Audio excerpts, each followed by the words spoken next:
Hi, എല്ലാവർക്കും നമസ്കാരം. ഞാനിന്നൊരു പരിപ്പുകറി അങ്ങ് വെക്കാമെന്ന് വിചാരിച്ചു. പെട്ടെന്ന് തയ്യാറാക്കാവുന്ന ഒരു പരിപ്പുകറിയാണ്. ഇപ്പോൾ ആരെങ്കിലും ഒരു ഗസ്റ്റ് വന്ന് ഓടി വന്ന് നമുക്ക് എന്തെങ്കിലും ഒലത്തിയതോ അല്ലെങ്കിൽ തോരനോ എന്തെങ്കിലും ഉണ്ടോ, ചാറുകറിയില്ല, പെട്ടെന്ന് നമുക്ക് വെക്കാവുന്ന ഒരു പരിപ്പുകറിയാണ്. ഉള്ളി ഇടിച്ചിട്ട് വലിയ മസാലയും കാര്യങ്ങളൊന്നും ഇല്ല കേട്ടോ. ഒരു കുക്കർ എടുക്കുക, കുറച്ച് പരിപ്പ് അങ്ങോട്ട് എടുക്കുക, എന്നിട്ട് കുറച്ച് ധാരാളം ഉള്ളി, കുറച്ച് ഏറെ ഉള്ളിയുള്ളത് നല്ലതാണ്. പച്ചമുളക് ഇടുന്നവരുണ്ട്, ചിലർ തക്കാളി ഇടുന്നവരുണ്ട്. ഞാനതൊന്നും ഇട്ടിട്ടില്ല. ഞാൻ വെറുതെ എനിക്കിങ്ങനെ വെക്കുന്നത് ഭയങ്കര ഇഷ്ടമാണ്.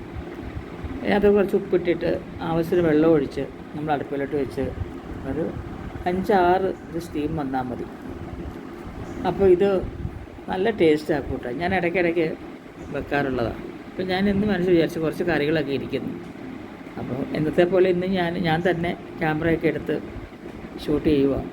ഞാൻ വെക്കുന്ന ഒരു പരിപ്പ് കറിയാണ്. നിങ്ങൾക്കൊക്കെ അറിയാമെന്നറിയാം, എന്നാലും നീ വെച്ചിട്ടില്ലാത്തവർ ഇങ്ങനെ ഒന്ന് വെച്ച് നോക്കണേ. കണ്ടോ, വെന്ത് അല്ല, എനിക്ക് ഇത്രയും പറയാം. ഞാൻ കുറച്ചും കൂടെ വെള്ളം ഒഴിക്കുന്നത്, എനിക്ക് കുറച്ചും കൂടി ചാറ് വേണം.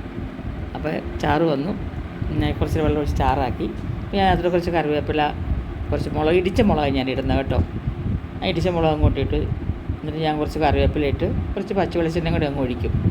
എന്ത് ടേസ്റ്റാണെന്നറിയോ? ചിലർ കടുക് വറുക്കുന്നവരും ഉണ്ട് കേട്ടോ. കടുക് വറുത്ത് ചേർക്കുന്ന ആൾക്കാരും ഉണ്ട്. എനിക്കിങ്ങനെ ചേർക്കുന്നതാണ് ഇഷ്ടം. എനിക്ക് ഭയങ്കര രുചിയായത്. അപ്പോൾ എല്ലാവരും വെച്ച് നോക്കിയിട്ട് ഇത് കമൻറ്റ്സ് ബോക്സിൽ കമൻറ്റ്സ് ഇടണം. എന്നും പറയുന്ന പോലെ ലൈക്ക്, സബ്സ്ക്രൈബ് ചെയ്യണം എല്ലാവരും കേട്ടോ. ഇങ്ങനെ ഇടയ്ക്കിടയ്ക്ക് ഓരോ ചെറിയ ഷോർട്ട് വീഡിയോ എനിക്ക് ചെയ്യാമെന്നാലും ഞാൻ ചെയ്തിടുന്നുണ്ട്. വീട്ടിൽ നിൽക്കുന്ന സമയത്തിൽ ചെയ്യാൻ പറ്റുള്ളൂ. അപ്പോൾ എന്തായാലും എനിക്ക് ഒത്തിരി ഇഷ്ടപ്പെട്ട ഒരു പരിപ്പ് കറിയാണ്. ഇതിനൂടെ ഉണക്കമീനുണ്ട്, നല്ല സൂപ്പറാണ്, അടിപൊളി.